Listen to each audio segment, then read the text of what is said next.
నా ప్రేమించిన వాళ్ళు స్వేచ్ఛంగా వదిలేయండి.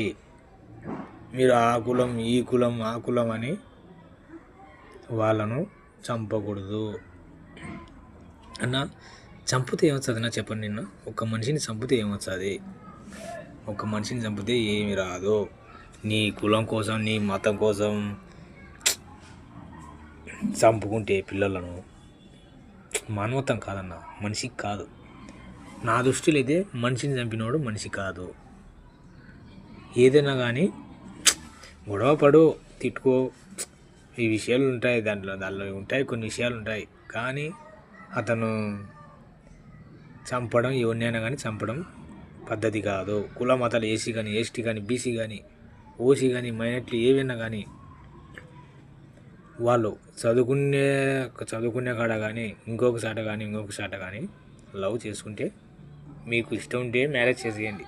లేదంటేనా మాకు ఇష్టం లేదమ్మా, మీ బతుకు మీరు పోయి వెళ్ళిపోండి, ఎక్కడ పోయి బతుకుపోండి. అంతే తప్ప వాళ్ళను చంపడానికి మనకు హక్కు లేదు. ప్రేమికుల్ని చంపడానికి హక్కు లేదు. మొన్న చంద్రశేఖర్ తమ్ముడు వీళ్ళు చాలా రోజులంటే 50 days 30 days మధ్యలో ఎంత లేకపోయి ప్లేస్ చేసి మ్యారేజ్ చేసుకున్నారంట, కన్నారంట. కానీ కులం వేరు మతం వేరు అని బీసీ వాళ్ళు ఎస్సీ వాళ్ళు కొట్టుకొని ఎస్సీ వాళ్ళని చంపినారు. ఈ చంపితే ఏమవుతుందన్నా? నువ్వు కడకాలైపోయినావు, నువ్వు లోపల స్టేషన్లో ఉన్నావు, నీ పిల్లలు ఏమైపోతారు? ఇంకా నీ పిల్లం అయిపోతుంది. నువ్వు చంపి జైలు ఊకున్నావు, నీ పిల్లం అయిపోతుంది, నీ పిల్ల ఏమవుతుంది, నీ పిల్లోడు ఏమవుతాడు, నీ బిడ్డలు ఏమవుతారు? ఇది ఆలోచించాలన్నా. ఒక మనిషిని చంపడానికి హక్కు ఎవరికి లేదు. నువ్వు ఇష్టం ఉంటే పెళ్ళి చేయి. ఎవడన్నా కానీ ఎస్సీ కానీ, బీసీ కానీ, ఎస్టీ కానీ, ఓసీ కానీ ఎవరన్నా కానీ పెళ్ళి చేయి. ఇష్టం లేకుంటేనా మీ బతుకులు మీరు బతుకుపోరి. మా ఇంట్లోకి రావడం వద్దు, ఎక్కడన్నా పోయి బతుకుపోరి. ఆ మాట చెప్పండి.